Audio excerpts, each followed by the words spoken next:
podemos fazer para sair do escuro, da escuridão para a luz? Nosso estudo de hoje será sobre isso. Estamos ainda estudando o livro O Evangelho por Emmanuel, da FEB. Continuamos no evangelista Mateus. Estamos ainda no capítulo 5, versículo 16. Da mesma forma, brilhe a vossa luz diante dos homens, para que vejam as vossas boas obras e glorifiquem vosso Pai que está nos céus. E o texto de hoje se chama Educação. Bem propício esse texto de hoje. E ele está no livro Pensamento e Vida, da FEB Editora, capítulo 5. Tenho aqui que falar de antemão que é um puxão de orelha. Eu fui fazer esse estudo, eu falei assim, já puxou as minhas duas orelhas ao mesmo tempo. Mas é muito interessante e é muito válido. Vamos começar então. Educação. Disse-nos o Cristo, brilhe vossa luz. E Ele mesmo, o Mestre Divino, é a nossa divina luz na evolução planetária. Então, nós temos a nossa luz e temos Jesus como a nossa luz guia, que vai guiar a nossa evolução planetária. Olha que fantástico! Jesus não esquece de nós absolutamente nunca. Só que com esse texto aqui, Emmanuel vai nos trazer uma proposta. O que seria educação? É aquele processo integral de desenvolvimento. Mas de desenvolvimento do quê? Das potências da nossa alma. Aí é que está, todos nós temos a nossa fonte de luz interna, que são essas potências que nós temos da nossa alma, aguardando que nós passemos por um processo de educação para que elas possam brilhar, para que elas possam ser mostradas. Então todos nós temos essa luz, essa potência, ou essas potências da nossa alma. Leon Denis fala muito em potências da alma. É muito interessante a obra de Leon Denis, se vocês forem parar para estudar, justamente ele vai trazer essa terminologia de potências da alma. E o que nós podemos fazer para permitir que essa luz brilhe? E é esse texto do Emmanuel. Sair da escuridão para a luz. Da falta de conhecimento para o conhecimento, através da educação. Admitia-se antigamente que a recomendação do Senhor fosse mero aviso de essência mística, conclamando profitentes do culto externo da escola religiosa, a suposto relevo individual, depois da morte, na imaginária corte celeste. Ou seja, antigamente eles tinham um entendimento superficial. Por quê? Porque muitos eles ficavam mais atentos àqueles cultos externos do que propriamente ao culto interno, às modificações necessárias que a gente precisa fazer. O que era muito mais observado era essa questão externa, essa essência mística. Então, na antiguidade, se você não lavasse suas mãos em determinados momentos, se você não colocasse a mão na porta, beijasse, era uma série de rituais que eram necessários para alcançar essa educação. Mas Jesus veio até nós e através do seu exemplo ele mostrou que não é assim. Não precisamos de nenhum ritual externo. O templo está dentro de nós. Nós somos o templo e é através dele, dessa educação que Emmanuel vai nos mostrar aqui, que nós precisamos nos disciplinar para nos aprimorarmos, para sairmos da escuridão para a luz, da falta de conhecimento para o conhecimento. Hoje, no entanto, reconhecemos que a lição de Jesus deve ser aplicada em todas as condições, todos os dias. Todo local que estivermos é campo de trabalho. Emmanuel aqui, de novo, puxou nossas orelhas. Disciplina e trabalho. Todos os dias exige disciplina. Em todo local é campo fértil para o nosso trabalho. A própria ciência terrena atual reconhece a presença da luz em toda parte. Já sabemos que tem luz em toda parte. O corpo humano, devidamente estudado, revelou-se não mais como matéria coesa, senão espécie de veículo energético, estruturado em partículas infinitesimais que se atraem e se repelem reciprocamente, com efeito de microscópicas explosões de luz. E isso é o que a ciência conseguiu descobrir até hoje. Imagina o quanto ainda temos por descobrir. A química, a física e a astronomia demonstram que o homem terrestre mora num reino entrecortado de raios. Isso aqui é interessantíssimo. Eu acho que muitas vezes a gente não presta atenção no que acontece ao redor de nós. E, efetivamente, a gente mora nesse reino entrecortado de raios. Olhem só, como que chegam sinais de telefone, sinais de televisão, a própria natureza. Nós temos, então, esses raios, aqui ele coloca esses raios de uma forma genérica, mas nós vivemos nesse mundo entrecortados por esses raios. Na intimidade desse glorioso império de energia, tudo é energia, temos os raios mentais. Nós emitimos raios, condicionando os elementos em que a vida se expressa. Você já ficou perto de alguém que você fala assim, nossa mãe do céu, essa pessoa tá pesada, ela não tá me fazendo bem. Ou você tá perto de alguém e fala assim, parece que me traz mais felicidade, tô tão leve. São esses raios mentais que todos nós emitimos. Aí vem a pergunta, qual raio mental nós estamos emitindo?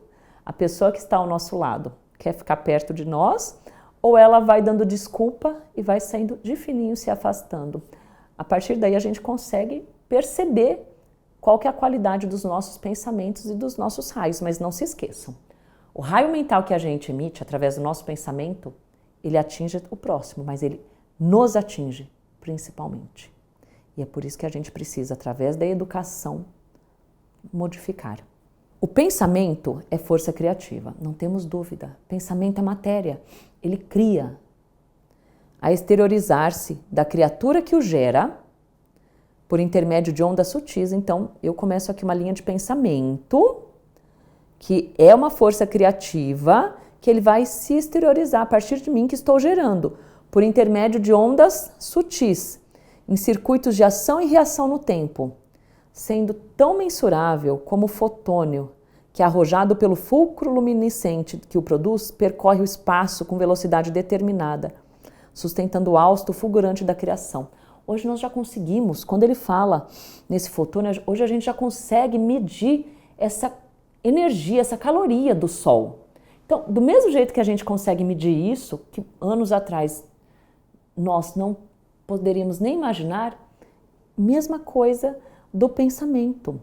De novo, eu falo, você já está num lugar, chega uma pessoa que você começa a... Tem pessoas que passam mal com a chegada de outras pessoas. Por quê? Por conta que o pensamento é força criativa. A gente tem que entender isso. Por isso que a gente precisa se vigiar para tomar cuidado com aquilo que a gente emite para o outro. Porque se atinge o outro, imagina o que não faz para nós isso. A mente humana é um espelho de luz, emitindo raios e assimilando-os.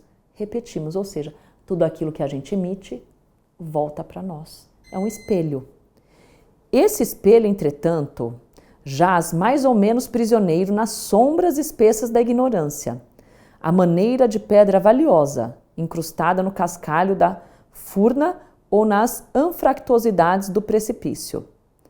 Para que retrate a irradiação celeste e lance de si mesmo o próprio brilho, é indispensável se desentrance das trevas à custa do esmeril do trabalho. Então vamos lá.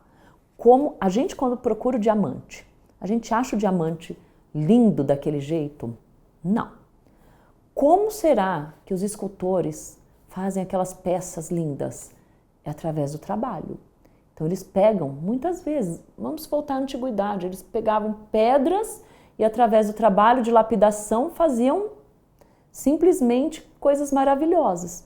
É a mesma coisa, nós somos essa pedra bruta, que somente o esmeril do trabalho, colocar a mão na massa, trabalhar, estudar e trabalhar, que vai nos transformar em belas peças do quê? De ação, de pensamento. Então nós precisamos trabalhar, colocar a nossa mão na massa, modificar o nosso pensamento, modificar a nossa ação.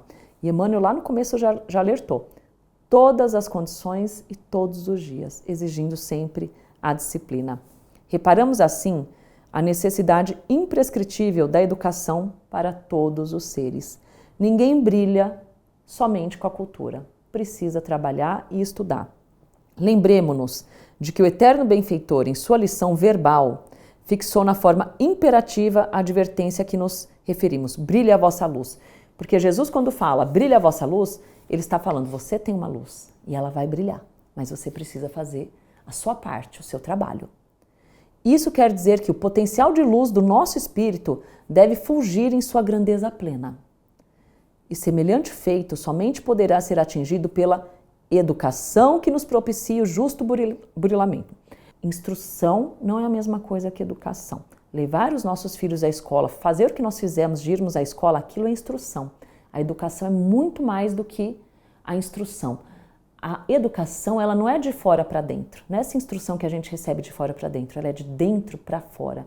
É esse burilamento, essa modificação interior que a gente faz, essa educação dos nossos sentimentos, das nossas ações, dos nossos pensamentos. Isso é educação. Mas a educação, com o cultivo da inteligência e com o aperfeiçoamento do campo íntimo, em exaltação de conhecimento e bondade, saber e virtude, não será conseguida tão só à força de instrução, que se imponha de fora para dentro, mas sim com a consciente adesão da vontade, que em se consagrando ao bem por si própria, sem constrangimento de qualquer natureza, pode libertar e polir o coração. Não basta eu ter a instrução de fora para dentro, precisa nascer de dentro de mim essa vontade de querer mudar, para eu poder liberar e polir meu coração, deixar meu coração pronto. Para quê? Para doar, para eu me doar, para eu ser essa fonte de luz também. Nele plasmando no coração a face cristalina da alma, capaz de refletir a vida gloriosa e transformar, consequentemente, o cérebro em preciosa usina de energia superior, projetando reflexos de beleza e sublimação. Não há dúvidas de que nós sempre precisamos cérebro e coração, mas só o cérebro não é suficiente ainda. Ele precisa do coração. A gente precisa trabalhar o nosso coração, polir o nosso coração para que essa luz, através dessa instrução que o nosso cérebro recebe, para que ela possa brilhar, mas brilhar com amor. E nós só vamos conseguir isso através do trabalho, através de servir, que é aquele trabalho feito com amor. E, de novo, podemos começar por obrigação, mas no final nós estaremos fazendo aquilo por amor. A receita não tem como errar, mas nós precisamos da disciplina. Por isso que a educação em nossas vidas é muito importante. Se você já conseguiu, se você já começou a fazer esse trabalho de educação, dê seu exemplo aqui, escreva para nós nas nossas redes sociais. E não se esqueçam também de se inscrever nos nossos canais. Mas se você ainda não começou, vamos começar junto. Quem sabe, vamos todos aqui, a partir de hoje, traçar um objetivo por mês para a gente tentar alcançar. Aguardo vocês no próximo estudo.